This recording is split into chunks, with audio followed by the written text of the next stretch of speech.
மண்ணில் நல்ல வண்ணம் வாழலாம் வைகளும் எண்ணில் நல்ல கதிக்கு யாதும் ஓர் குறைவிலை கண்ணில் நல்ல குதுரும் கழுமல வளநகர் பெண்ணில் நல்ல ஆளோடும் பெருந்தகை இருந்ததே. சிவபெருமான் பேரருள் 1500 ஆண்டுகளுக்கு முன் நிறுவப்பட்ட உலகின் முதல் சமய நிறுவனம். 292 குருமகா சந்நிதானங்களின் அருளாட்சி புரிந்த சைவ சமய திருமடம் திருஞான சம்பந்த பெருமானால் நிறுவப்பட்ட மதுரை ஆதீனம். 1500 ஆண்டுகால தொன்மையும் பெருமையும். இந்திய துணைக்கண்டத்தின் பழந்தமிழ்நாட்டில் ஒரு தொன்மையான வரலாற்றை கொண்டது மதுரை நகரம். சுமார் 2500 ஆண்டுகள் பழமையான, தொடர்ந்து மக்கள் வசித்து வரும் உலகின் சில நகரங்களுள் ஒன்று. சங்கம் வைத்து தமிழ் வளர்த்த மாமதுரை என்ற பெருமையுடைய நகரம் மதுரை.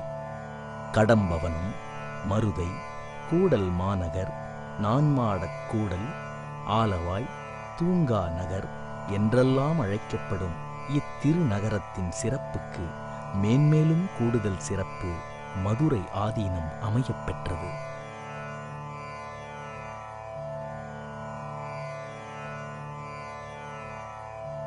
உலகில் தோன்றிய சமயங்களுள் முதல் சமயமாக சைவ சமயமே கருதப்படுகிறது.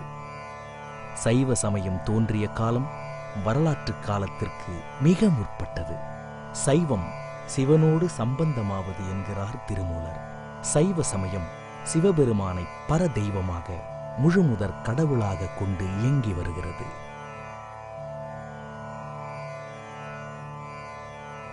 மத்திய அமெரிக்காவின் மாயன் நாகரிகமும் கிழக்காசிய நாடுகளில் ஜாவா, பாலி முதலிய இடங்களில் காணப்படும் கோயிலின் இடிபாடுகளும் சிவ வழிபாடு உலகெங்கிலும் இருந்துள்ளமையை காட்டுகின்றன.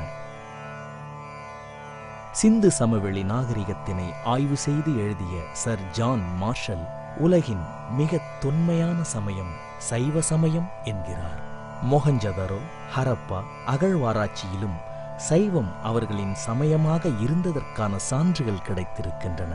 அதன் அடிப்படையில் ஜியு போப் அவர்கள் ஆரியர் வருகைக்கு முன்பே இந்தியாவில் நிலவிய வரலாற்றுக்கு முற்பட்ட சமயம் சைவம் என்கிறார். இந்த ஆதி சமயத்தின் மேன்மையை உலகறியச் செய்வதற்கும் சைவ திருநெறி கொண்டு மனித மனங்களை மேம்படுத்துவதற்கும் உருவாக்கப்பட்டவையே ஆதீன திருமடங்கள்.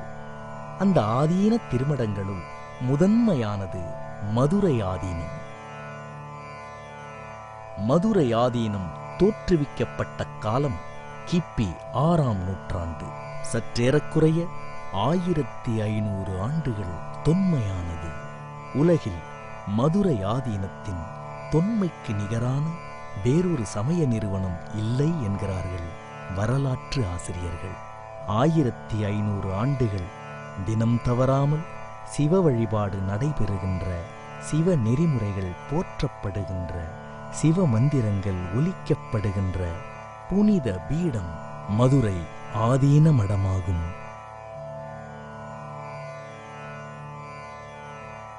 மதுரை ஆதீன மடம் சைவ சமய ஆச்சாரியர்கள் 4வரில் முதல்வராகவும் அறுபான் மும்மை நாயன்மார்களில் ஒருவராகவும் விளங்குகிற திருஞான சம்பந்தரால் தோற்றுவிக்கப்பட்டது.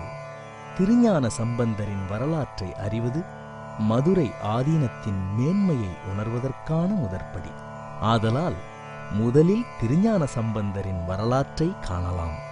நமது மதுரை ஆதீன குரு மூலவர் திருஞான சம்பந்த பெருமான் தஞ்சை மாவட்டம் சீர்காழி மாநகரில் சிவபாத இருதயருக்கும் பகவதி அம்மையாருக்கும் தோன்றிய தவ புதல்வராவார். அவர் 3 வயது குழந்தையாக இருக்கும்போது அவர் தந்தையுடன் ஒரு நாள் குளிக்கச் சென்றார். அவர் தந்தை குழந்தையை குளக்கரையில் அமரச் செய்துவிட்டு குளத்தில் மூழ்கி குளித்தார். திருஞான சம்பந்தர் தந்தையை காணாமல் அம்மா அப்பா என்று அழத் துவங்கினார். குழந்தையின் அழுகை கோயிலில் இருந்த இறைவன் காதில் பட்டது. இறைவன் பார்வதி தேவியுடன் குளக்கரைக்கு வந்தார். அழுத குழந்தைக்கு பால் கொடுக்கச் சொன்னார். அம்பிகையும் பொன் கிண்ணத்தில் சுரந்து சிவஞானம் குழைத்து குழந்தைக்கு ஞானப்பால் ஊட்டினார். பின் இருவரும் மறைந்து போனார்கள். குளத்தில் குளித்து கரையேறிய தந்தை குழந்தையின் உதட்டில் பாலின் தடத்தை பார்த்துவிட்டு, யார் கொடுத்த எச்சில் பாலை குடித்தாய் என்று கேட்டு ஒரு பிரம்பை எடுத்து குழந்தையை அடிக்க ஓங்கினார். குழந்தையாகிய ஞானசம்பந்தர் அம்மையப்பரை சுட்டிக்காட்டி தோடுடைய செவியன் என்ற பாடலை பாடினார். தோடுடைய செவியன் விடை ஏறிவோர் தூவெண் மதிசூடி, தோடுடைய செவியன் விடை ஏறிவோர் தூவெண் மதிசூடி. இதுவே ஞானசம்பந்தர் பாடிய முதல் பதிகம். ஒரு நாள் திருஞான சம்பந்தர் திருக்கோலக்கா என்ற ஊருக்குச் சென்றார். கோயில் பிரகாரத்தை சுற்றி வந்தார். கைகளால் தாளம் போட்டுக்கொண்டு இறைவனை பாடினார். இறைவன் அவர் முன்னால் தோன்றி பொன்னாலான தாளத்தை அவருக்கு கொடுத்துச் சென்றார். ஞானசம்பந்தர் தமது தந்தையாருடனும் மற்ற அன்பர்களுடனும் மாறன்பாடிக்குச் சென்றார். சிவபெருமானின் ஒவ்வொரு ஆலயத்திற்கும் நடந்தே சென்ற சம்பந்தருக்கு இறைவன் முத்துப்பல்லக்கும் பிடித்துக்கொள்ள முத்துக்குடையும் ஊதுவதற்கு முத்துச் சின்னமும் கொடுத்தார். ஞானசம்பந்தர் ஆச்சிராமம் என்ற ஊருக்குப் போனார். அவ்வூருக்கு தலைவன் கொல்லிமழவன் என்பவன். நோய்வாய்ப்பட்ட தன் மகளை கோயிலுக்கு முன் கொண்டு வந்து படுக்க வைத்தான். சம்பந்தர் இறைவனை பாடினார். அப்பெண்ணின் நோய் நீங்கியது. சம்பந்தர் அடியார்களுடன் தஞ்சை மாவட்டம் பட்டீச்சரத்திற்கு சென்றார். வெயில் கடுமையாக எரித்தது. சிவபெருமான் ஆணைப்படி ஒரு பூதம் முத்துப்பந்தல் கொடுத்தது. சம்பந்தர் அதன் நிழலில் அமர்ந்தார். திருஞான சம்பந்தர் திருவாடுதுறை வந்து சில நாட்கள் தங்கினார். அவர் தந்தையார் வேள்வி செய்வதற்கு பொன் வேண்டினார். சம்பந்தர் கோயிலுக்குச் சென்று இறைவனை பாடி வழிபட்டார். திருவாடுதுறை அரசன் 1000 பொற்காசுகளுடைய முடிப்பை தந்தருளினான். திருஞான சம்பந்தர் திருமருகல் என்ற ஊருக்குச் சென்றார். இரவில் மடத்தில் தான் மணந்து கொள்ள இருக்கும் முறைப்பெண்ணுடன் தங்கிய வணிகன் பாம்பு கடித்து இறந்தான். பெண் கதறி அழுதாள். சம்பந்தர் மனம் இறங்கி இறைவனிடம் முறையிட்டு பாடினார். வணிகன் உயிர் பெற்றான். திருஞான சம்பந்தரும் அப்பரும் திருவீழிமிழலைக்குச் சென்றனர். அப்போது மழையில்லாத காரணத்தால் பஞ்சம் ஏற்பட்டிருந்தது. அடியாரெல்லாம் பசியால் வாடினர். பஞ்சத்தின் கொடுமையை நீக்க வேண்டி இறைவனை பாடினார். இறைவன் படிக்காசாக பொன்காசு தந்தருளினார். பெற்ற படிக்காசுகளைக் கொண்டு சோரளித்து பசி நீக்கினார். ஞானசம்பந்தர் அப்பருடன் திருமறைக்காடு என்ற வேதாரண்யத்துக்குச் சென்றார். கோயிலின் கோபுர வாயிற்கதவு வடமொழி வேதத்தால் அடைக்கப் பெற்றிருந்தது. சம்பந்தர் அப்பரை கதவு திறக்கும்படி பாடச் சொன்னார். அப்பர் பாடினார். கதவு திறந்தது. ஒரு காலத்தில் பாண்டிய நாட்டில் சைவம் தாழ்ந்து சமணம் நிமிர்ந்து நின்றது. மதுரையை ஆண்ட கூன் பாண்டியன் எனும் பாண்டிய மன்னன் சமண மதத்தை தழுவிய போது அவனது ஆட்சிக்குட்பட்ட பாண்டிய நாட்டின் பகுதி முழுவதும் சமண மதம் இருந்தது. சிவாலயங்களில் பூசைகள் நடைபெறவில்லை. மக்கள் மத்தியில் சிவ வழிபாடு வீழ்ச்சியுற்று காணப்பட்டது. கூன் பாண்டியனின் மனைவி மானி என்கிற மங்கையர்க்கரசி சைவ சமயத்தில் பற்று கொண்டவர். மந்திரி குலச்சிறையாரும் சிவபக்தர். அரசியும் மந்திரியும் கலந்தாலோசித்து திருஞான சம்பந்தரை மதுரைக்கு அழைத்தனர். மதுரைக்கு விஜயம் செய்த திருஞான சம்பந்தரை மந்திரி குலச்சிறையார் இம்மடத்தில் தங்க வைத்தார். சமணர்கள் சம்பந்தரை கொலை செய்யும் நோக்கத்துடன் சம்பந்தர் தங்கியிருந்த மடத்திற்கு தீ வைத்தனர். சம்பந்தர் மடத்தை விட்டு வெளியில் வந்து ஆலவாய் அண்ணலை தேவாரப் பதிகப் பாடலால் வேண்டினார். நெருப்பு வெப்பு நோயாக மாறி கூன் பாண்டியனை வாட்டியது. சமணர்கள் மன்னனின் நோயை குணப்படுத்த பல முயற்சி செய்தும் பலனில்லை. திருஞான சம்பந்தர் திருநீற்று பதிகம் பாடி மன்னனின் வெப்பு நோயை குணப்படுத்தினார். சமணர்கள் மீண்டும் போட்டிக்கு அழைத்தனர். அனல்வாதம் புனல்வாதம் அனைத்திலும் ஞானசம்பந்தர் வென்று கூன் பாண்டியனின் கூன் முதுகு நோயை நீக்கி நின்ற சீர் நெடுமாறனாக மாற்றினார். ஞானசம்பந்த பெருமான் சைவத்தையும் தமிழையும் மதுரையில் மீண்டும் நிலைநாட்டினார். அதன் பின்னர் திருஞான சம்பந்தர் இங்கு ஆதீனத்தை நிறுவியருளி சைவ சித்தாந்தத்தை பரப்பத் தொடங்கினார். ஸ்ரீல ஸ்ரீ சிவானந்த யோகீந்திர ஸ்ரீ சிவஞான சம்பந்த தேசிக பரமாச்சாரிய சுவாமிகளை முதல் ஆதீனமாக கொண்டு துவங்கிய குருமகா சந்நிதானங்களின் வம்சாவழி பட்டியல் இதுவரை 292 குருமகா சந்நிதானங்களை கொண்டதாக விளங்குகிறது.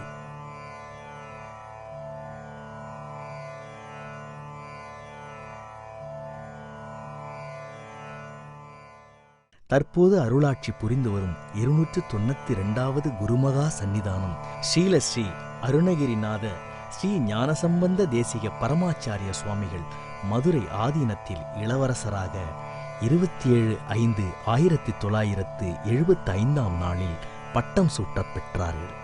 பேரரசராக 14/3/1980 நாளில் பட்டம் ஏற்றருளினார்கள்.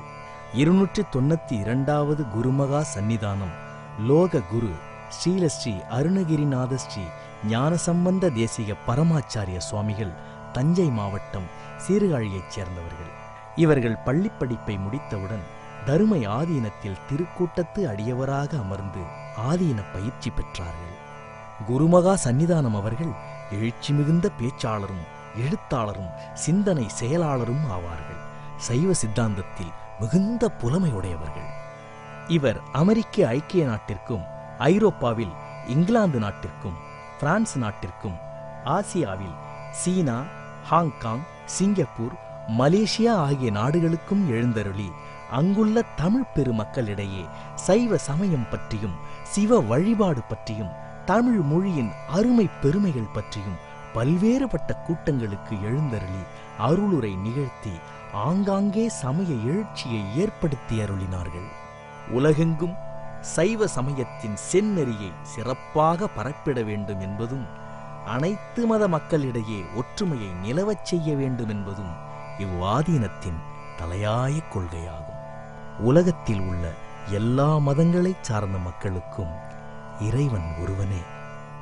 எனவே எல்லோரும் சகோதர சகோதரிகள் என்கிற அடிப்படையில் இஸ்லாம் மார்க்க மேடைகளிலும் கிறிஸ்தவ மேடைகளிலும் எழுந்தருளி சைவ சித்தாந்தம், திருக்குரான், திருஞான சம்பந்தர் நபிகள் நாயகம், திருஞான சம்பந்தர் இயேசுநாதர் என்ற நிலையில் ஒப்புவமைகளோடு அருளுரை நிகழ்த்தி மிகப்பெரிய புரட்சியை உருவாக்கி நாட்டில் அமைதியான வாழ்வுக்கு வழி ஏற்படுத்தி வருகிறார்கள். நம்முடைய சைவ சமயத்தின் தொன்மையான கடவுள் என்று அழைக்கப்பெறுபவர் சிவபெருமான். அந்த சிவபெருமானுடைய உருவமாக அமைப்பாக சிவலிங்கத்தை நம்முடைய முன்னோர்கள் படைத்தார்கள். உலகம் முழுவதும் சிவலிங்க வடிவத்தை திருக்கோயில்களிலே நிறுவி அருளி வணங்குகிறார்கள். இது மரத்தினாலான சிவலிங்கம். இந்த சிவலிங்கத்திலே 3 கூறுகள் உள்ளன. சிவலிங்கத்திலே 3 கூறுகள், 3 பாகங்கள் உள்ளன. அடிப்பாகம் பிரம்மபாகம், நடுப்பாகம் விஷ்ணுபாகம், மேற்பாகம் சிவபாகம். பிரம்மபாகம் பூமிக்கு உரியது. இந்த நடுப்பாகம் விஷ்ணுபாகம் நீருக்கு உரியது, சிவபாகம் நெருப்புக்கு உரியது. Earth, water, fire. மாடியில் நின்று கொண்டு கை நிறைய மணலை அள்ளி போட்டால் எங்கே விழுகிறது? பூமியிலே விழும். ஒரு குவளை தண்ணீர் எடுத்து கொட்டினால் எங்கே விழுகிறது? பூமியில் விழும். மாடியில் நின்று கொண்டு நெருப்பை உரசினால் எங்கே போகிறது? மேலே போகிறது. So the Lord Shiva is the supreme being of all the beings in this whole universe. அது மாத்திரமல்ல,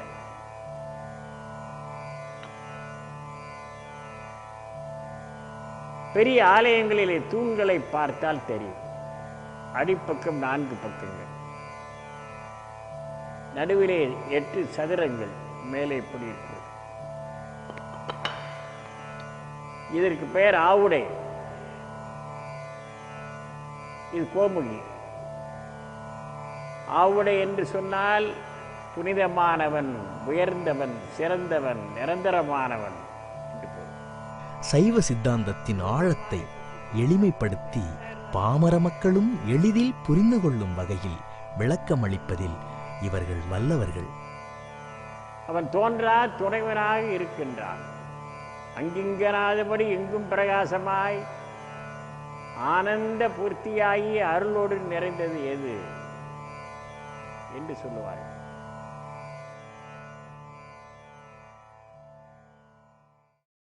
ஆயிரத்து 1981-82 ஆண்டுகளில் கன்னியாகுமரி மாவட்டம் மண்டைக்காடு பகுதியில் இந்துக்களுக்கும் கிறிஸ்தவர்களுக்கும் ஏற்பட்ட மத கலவரத்தில் நமது மகா சந்நிதானம் அவர்கள் 4 மாத காலம் தங்கியிருந்து கொலை, கொள்ளை, துப்பாக்கிச்சூடு இவைகள் நடந்து கொண்டிருந்த அந்த பயங்கரமான வேளையிலேயே மாவட்டத்தின் அனைத்து பகுதிகளுக்கும், குறிப்பாக மீனவர்கள் வாழும் கடற்கரை பகுதிகளுக்கெல்லாம் நாள்தோறும் எழுந்தருளி கூட்டங்களை ஏற்பாடு செய்து இரு மதங்களையும் சார்ந்த மக்கள் அனைவரையும் சந்தித்து அருளுரை நிகழ்த்தி கலவரத்தை அடக்கி மிகப்பெரிய அமைதியான சூழ்நிலையை ஏற்படுத்தி அருளினார்கள்.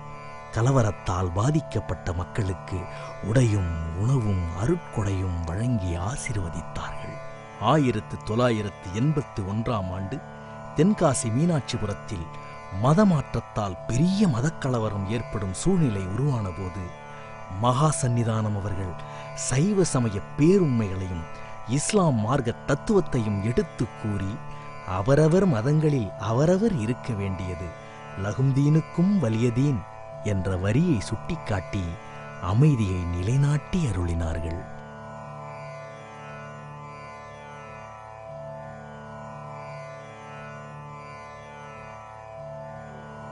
அருமை பெருமக்களே, நாம் ஒரு கருவியாக இருக்கிறோம். நமக்கென்று ஆற்றல் கிடையாது, அறிவும் கிடையாது, ஞானமும் கிடையாது, பக்குவமும் கிடையாது. ஆண்டவன் நமக்கு இன்னாருக்கு இன்ன பதவி, இன்ன தொழில், இன்ன வயதிலே பக்குவத்தை அடைய வேண்டும், இன்ன ஆண்டுகள் இந்த பூமியிலே வாழ வேண்டும், இன்ன உயரம், இன்ன நிறம் என்பதையெல்லாம் அவன் உருவாக்கியிருக்கிறான். அவன்தான் சிற்பிகளுக்கெல்லாம் சிற்பி. குள்ளமாக இருப்பவர்கள் ஒரு காலத்திலும் நெட்டையாகவே முடியாது. நெட்டையாக இருப்பவர்கள் ஒருபோதும் குள்ளமாக முடியாது. கருப்பாக இருப்பவர்கள் ஒருபோதும் சிவப்பாக முடியாது. மிகுந்த ஒல்லியாக இருப்பவர்கள் என்னதான் சாப்பிட்டாலும் குண்டாக முடியாது. அதற்கு உதாரணம் குருமகா சன்னிதானம். எனவே இந்த அமைப்பை ஏற்படுத்தி இருக்கிறவன் எல்லாம் வல்ல இறைவன். அவன்தான் நம்ம இயக்கிக் கொண்டிருக்கின்றான். He is the director of directors. He is a producer of producers. He is the actor of actors. He is the engineer of engineers. He is the prime minister of prime ministers. He is the president of presidents. He is the doctor of doctors. He is the Gurumaha Sannidhanam of Gurumaha Sannidhanam. He is all in all powerful, almighty, omniscient, omnipotent, and omnipresent. 2500 ஆண்டு காலத்துக்கு முன்னதாக தோற்றி அருளிய இந்த ஆதீனத்தினுடைய 292வது குருமகா சன்னிதானம் கடவுளா? அல்ல, கடவுள் ஆகவே முடியாது. இஸ்லாம் மார்க்கத்தினுடைய இறுதி தூதர், இறை தூதர், நபிகள் நாயகம் ஸல்லல்லாஹு அலைஹி வஸல்லம் கடவுளா? அல்ல, இறை தூதுவர். கிறித்துவ மதத்தினுடைய இயேசு பிரான் கடவுளா? அல்ல, அவர் இறை தூதுவர். இதைத்தான் அவர்கள் தெளிவாக சொன்னார். ஞான பெருமக்கள் சொன்ன கருத்துக்களை நுணுக்கமாக நாம் ஆராய்ந்து பார்க்க வேண்டும். நுனிப்புல் மேயக்கூடாது. நபிகள் நாயகம் ஸல்லல்லாஹு அலைஹி வஸல்லத்தை போய் கடவுளாக வணங்கினார்கள். அவர் சொன்னார், பிஸ்மில்லாஹிர் ரஹ்மானிர் ரஹீம், அல்ஹம்துலில்லாஹி ரப்பில் ஆலமீன், அர் ரஹ்மானிர் ரஹீம், மாலிகி யௌமித்தீன், இய்யாக நஅ்புது வ இய்யாக நஸ்தஈன், இஹ்தினாஸ் ஸிராத்தல் முஸ்தகீம், ஸிராத்தல் லதீன அன்அம்த அலைஹிம் கைரில் மக்லூபி அலைஹிம் வலல் லாலின், ஆமீன் ஆமீன் ஆமீன் என்று சொன்னார். என்னை கடவுளாக வணங்காதீர்கள், நான் ஆண்டவனுடைய திருத்தூதர் அடியார் என்றும் சொன்னார். அஷ்ஹது அன்ன முஹம்மதன் அப்துஹு வரசுலுஹு, லா இலாஹ இல்லல்லாஹு முஹம்மதுர் ரசூலுல்லாஹ். இயேசுநாதரை போய் கடவுளாக வணங்கினார்கள். அவர் சொன்னார், செர்மன் ஆன் தி மவுண்ட், மலைப்பிரசங்கத்திலே சொன்னார், பரலோக ராஜ்யத்தில் இருப்பவனை பார்த்து பரலோக பிதாவே என்று எவன் சொல்லுகிறானோ அவன்தான் பரலோக ராஜ்யத்தில் பிரவேசிப்பானே அல்லாமல் என்னை நோக்கி கர்த்தாவே கர்த்தாவே என்று சொல்லுகிறவன் அதில் பிரவேசிப்பதே இல்லை. My father is in heaven, your father is in heaven, and our father is in heaven. Love thy neighbor as thyself. Love thy God with all thy mind. We are all children of God என்று எடுத்து சொன்னார். So Jesus Christ preached the universal fatherhood and universal brotherhood. அது மாத்திரமா? இயேசுநாதர் சிலுவையிலே அறைந்த போது, during crucifixion, சிலுவையிலே அறைந்து ரத்தம் பூமியிலே கொட்டுகிற போது அவர் சொன்ன வாசகம் என்ன தெரியுமா? ஏலி ஏலி லாமா சபக்தானி, ஏலி ஏலி லாமா சபக்தானி, ஏலி ஏலி லாமா சபக்தானி. என்ன பொருள்? என் தேவனே என் தேவனே ஏன் என்னை கைவிட்டு விட்டீர் என்று சொன்னார். அப்படியானால் அருமை பெருமக்களே, இந்த உலகத்திலே எவ்வளவு பெரிய ஞானிகள் எல்லோரும் போய்விட்டார்கள். எவ்வளவு பெரிய சிந்தனையாளர்கள், கோமான்கள், சீமான்கள், உலகத் தலைவர்கள் எல்லோரும் போய்விட்டார்கள். வள்ளுவன் சொன்னான், நெருநல் உளனொருவன் இன்று இல்லை என்னும் பெருமை உடைத்து இவ்வுலகு என்று சொன்னான். நிலையாமையை யார் எண்ணுகிறார்களோ அவர்களுக்கு மனிதாபிமானம் மலரும். மனிதத்தன்மை, பண்பாடு, சிந்தனை, ஒருவரை ஒருவர் புரிந்து கொள்வது, பண்பாடுடன் நடத்துவது, இதுதான் உண்மையான பக்தி. வெறும் வேஷம் யாரு வேண்டுமானாலும் போட்டுக் கொள்ளலாம். மலையாளத்திலே ஒரு அறிஞர் இருந்தான். அவன் சொன்னான், மலையை பார்த்தான், கடலை பார்த்தான், கனிகளை பார்த்தான், செடி கொடிகள் மரங்களை எல்லாம் பார்த்தான், மிருகங்கள் பிராணிகள் பறவைகளை எல்லாம் பார்த்தான். இவ்வளவு பெரிய அழகான உலகத்தை விட்டு நான் செல்ல போகிறேனே, என்னுடைய உடலிலிருந்து ஆவி பிரிய போகிறதே, இறைவா நான் சாகவே கூடாது, நிரந்தரமாக இந்த பூமியிலே வாழ வேண்டும் என்று ஆண்டவரிடத்திலே வரத்தை கேட்டான். வெளுக்கும்போர் விழிக்கணும், விழித்தால் முண்டு உடுத்தணும், கருத்தேரும் கொம்பனான புறத்தேறி நடக்கணும், ஞான் மறிக்காதே இருக்கணும், மறிக்கும்போது மறிச்சுட்டேன் என்று சொன்னான். சூரிய உதயமாகும்போது நீ எழுந்து விடு, வெளுக்கும்போது வெளுக்கணும், வெளுத்தால் முண்டு உடுத்தணும், சூரியன் பிரகாசத்தை தந்தவுடன் நீ குளித்து தூய ஆடையை தரித்துக்கொள், கருத்தேரும் கொம்பனான புறத்தேறி நடக்கணும், கருப்பு நிறமுள்ள கருத்துள்ள பொறுப்புள்ள கடமை உணர்வுள்ள யானை, கொம்பனான ஆண் யானை, கொம்பு உள்ளது, அது எவ்வாறு மரங்களை தூக்கி சுமக்கிறதோ, தன்னோடு வருகிற பிள்ளைகளுக்கெல்லாம் சாப்பாடு போடுகிறது, அதுபோல மனிதா நீ உன்னுடைய கடமைகளை சரிவர செய் என்றான்.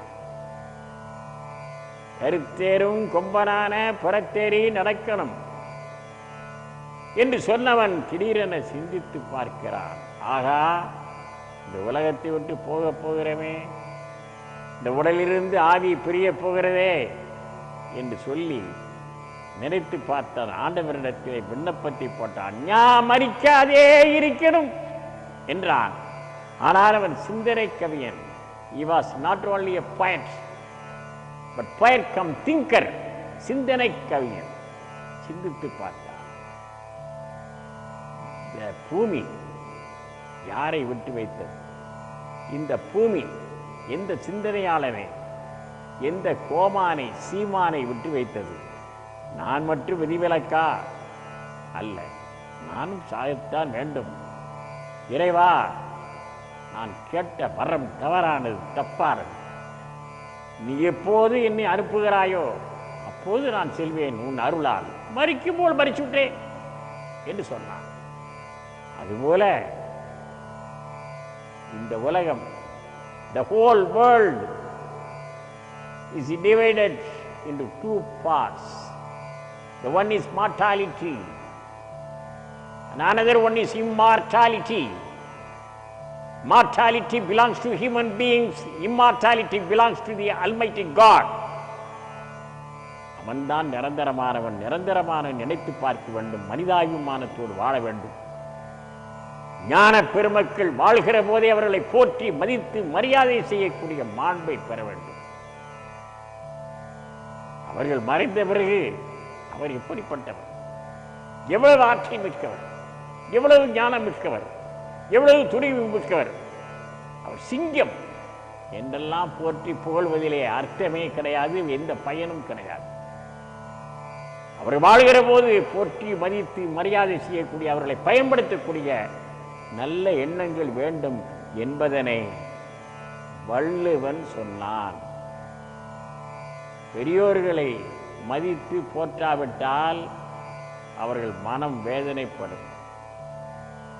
வேதனைப்பட்டால் பெரும் துன்பங்கள் நாட்டுக்கு ஏற்படும் என்று சொன்னார். பெரியாரை பேணாது ஒளியின் பெரியாரால் பேரா இடும்பை தரும் என்று சொன்னார். ஆகவே பெருமக்களே, நம்முடைய ஆதீனத்தினுடைய சார்பிலே திருஞான சம்பந்த பெருமானுடைய பாடல்களை எல்லாம் எளிமையான வகையிலே பொருளோடு நூல்களை அச்சிட்டு இலவசமாக வழங்க வேண்டும் என்று எங்களுக்கு எண்ணம் ஏற்பட்டிருக்கு. இன்னும் சொல்ல போனால் நல்ல தரமான ஒரு கல்வி நிறுவனம் ஆதீனத்தினுடைய சார்பிலே நிறுவ வேண்டும் என்று எண்ணம் ஏற்பட்டிருக்கிறது. அதுபோலவே உலகெங்கிலும் இந்த சைவ சித்தாந்தம் பரப்பப்பட வேண்டும்.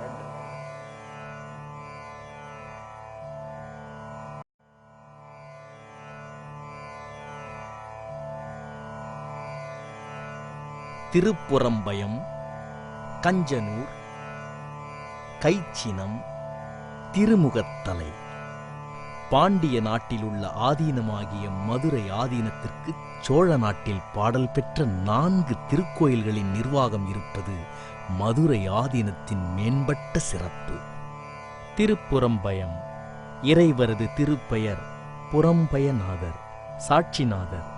ஒரு வணிகப் பெண்ணின் நிமித்தம் இவ்வூர் சிவபெருமான் மதுரை சென்று சாட்சி கூறினமையால் சாட்சிநாதர் என பெயர் பெற்றார். இத்தலம் கும்பகோணத்திற்கு வடமேற்கே 9 கிலோமீட்டர் தூரத்தில் மண்ணியாற்றின் வடகரையில் இருக்கின்றது. திருக்கோயிலின் மேல்புறத்தில் மதிலை ஒட்டி நீர்நிலை இன்றும் இருக்கின்றது. ஒரு காலத்தில் பிரளயம் வந்தபொழுது அது ஊரினுள் புகாதவாறு தடைப்பட்டு புறத்தே நின்றமையால் இப்பெயர் பெற்றது என்பர். அதற்கு ஏற்ப இவ்வூர் தல விநாயகருக்கு பிரளயங்காத்த விநாயகர் என்ற பெயர் இருக்கின்றது. இவருடைய திருமேனி கடல்படு பொருள்களாகிய சிப்பி, சங்கு இவைகளால் ஆக்கப்பெற்றுள்ளது. இவருக்கு ஆண்டுதோறும் ஆவணி மாதத்து சதுர்த்தியில் ஒரு ஆடம் தேன் அபிஷேகம் நடைபெற்று வருகின்றது. அவ்வளவு தேனும் அவர் திருமேனியில் சுவரி விடுகின்றது. இங்கு தட்சிணாமூர்த்திக்கு தனி கோயில் சந்நிதியில் இருக்கின்றது. வணிகப் பெண்ணின் பொருட்டு சிவபெருமான் மதுரை சென்று சாட்சி பகர்ந்ததை உணர்த்தும் நாடகம் ஒன்று இவ்வூரில் வைகாசி மாதத்தில் நடைபெறுகின்றது. அதை மக்கள் வன்னி நாடகம் என்று கூறுகின்றனர். இவ்வூருக்கு திருஞான சம்பந்தர் பதிகம் 1, திருநாவுக்கரசர் பதிகம் 1, சுந்தரமூர்த்தி சுவாமிகள் பதிகம் 1 ஆக 3 பதிகங்கள் இருக்கின்றன. மாணிக்கவாசகர் புறம்பயமதனில் அறம் பல அருளியும் என இவ்வூரை பாடியுள்ளார். இக்கோயில் மதுரை திருஞான சம்பந்த சுவாமிகள் ஆதீன அருளாட்சிக்கு உட்பட்டது. கஞ்சனூர். கஞ்சனூர் அக்னீஸ்வரர் கோயில் அப்பர் பாடல் பெற்ற சிவாலயமாகும். இது தஞ்சாவூர் மாவட்டத்தில் திருவிடைமருதூர் வட்டத்தில் காவிரிக்கு வடக்கே அமைந்துள்ளது. கஞ்சமார நாயனார் அவதரித்த தலம் எனப்படுகிறது. உருத்திரணி புமாபதி உலகணி உத்தமணி நித்திலத்தில் ஒருவன் தன்னை பருப்பதத்தை பஞ்சவடி மார்பினானி பகல் இரவாய் நீர்வெளியாய் பறந்து நின்ற பிரம்மனுக்கு திருமண காட்சியளித்த தலம் என்பது தொன்னம்பிக்கை. பலாசவனம் என்றும் அக்னி தலம் என்றும் பிரம்மபுரி என்றும் அழைக்கப்படுகின்றது. இத்தலத்தில் சிவபெருமானே சுக்கிரனாக காட்சியளிக்கிறார்.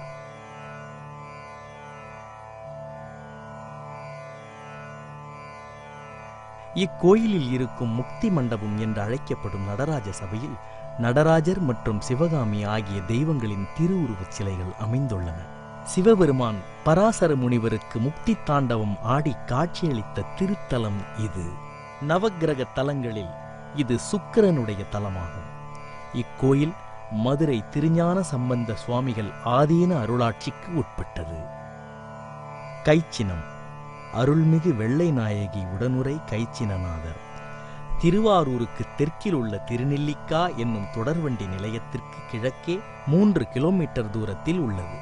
இது காவிரிக்கு தென்கரை தலங்களுள் 122வது தலமாகும்.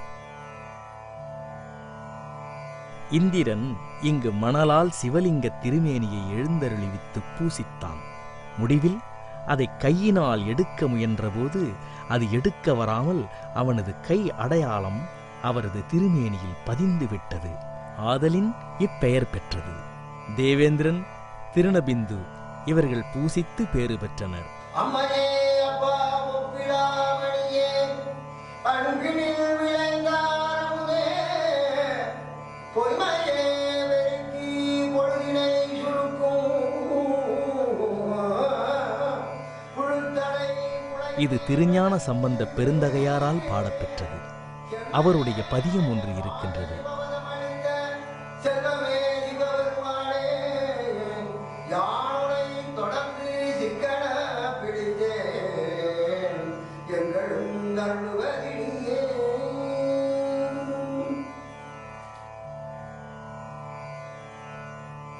மதுரை ஆதீன அருளாட்சிக்கு உட்பட்ட கோயில் இது. திருமுகத்தலை. திருமுகத்தலை பன்னத்தெரு, தஞ்சை மாவட்டத்தில் உள்ள தலம். முகலிங்கம் பண்டை நாளில் முகத்தலை லிங்கம் என்று வழங்கப்பட்டு வந்தது. இதற்கேற்ப கோயிலின் உட்பிரகாரத்தில் முகலிங்கம் ஒன்று உள்ளது. கோயில் சாலையோரத்திலேயே, ஊர் தொடக்கத்திலேயே உள்ளது. கோயிலுக்கு வெளியில் உள்ள பகுதி முகத்தலை கோட்டகம் எனப்படுகிறது. பன்னகா பரமேஸ்வரர் வீற்றிருக்கும் தலமாதலின் பன்னத்தெரு என்று ஊருக்கு பெயராயிற்று என்பர். சிறிய கோயில், சுற்றிலும் பசுமையான சூழல்.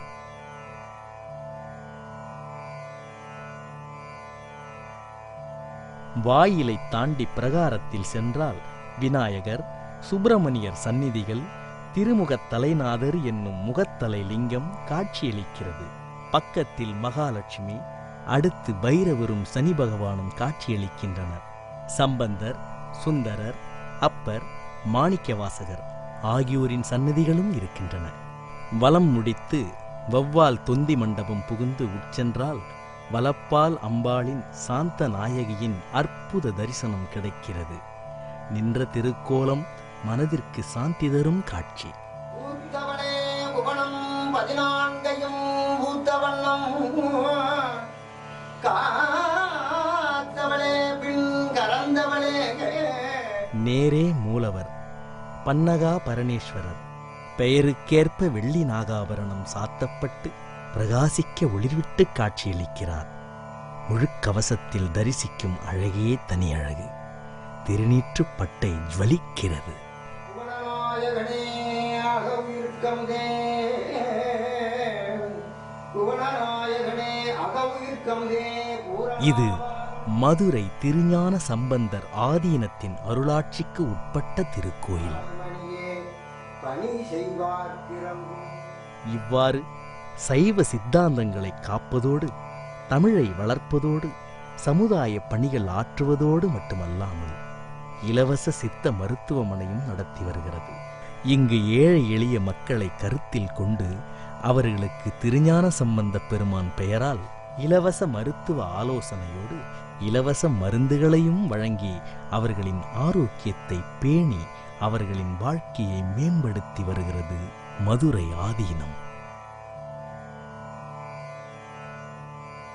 மதுரை ஆதீனம் அறக்கட்டளைகளையும் ஆராய்ச்சி மையங்களையும் உருவாக்கி தொலைநோக்கு பார்வையோடு எதிர்கால சமுதாயத்திற்கு கலை, இலக்கியம், சமயம், தத்துவம் மற்றும் அறிவியல் ஆகிய துறைகளில் முறையான பயிற்சியையும் வழங்க முனைந்துள்ளது மதுரை ஆதீனம்.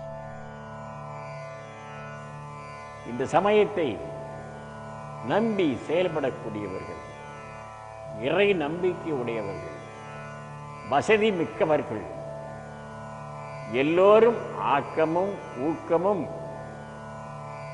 செய்ய வேண்டும் என்று உங்கள் அனைவரையும் கேட்டுக்கொண்டு, எல்லோரும் இம்மண்ணில் மகிழ்வோடு எல்லா நலங்களோடு நிம்மதியோடு வாழ்ந்திட வேண்டும். அதற்கு எல்லாமல்ல இறைவன் அருள் பாலிக்குமாறு பிரார்த்தித்து ஆசீர்வதிக்கின்றோம். எல்லோருக்கும் ஆசீர்வாதம். மதுரை ஆதீனத்தின் திருப்பணிகளில் நாம் நம்மையும் இணைத்துக் கொண்டு திருஞான சம்பந்தர் வாழ்ந்த இப்பூ உலகில் சிறப்புடன் வாழ தென்னாடுடைய சிவபெருமானை போற்றி வணங்குவோம்.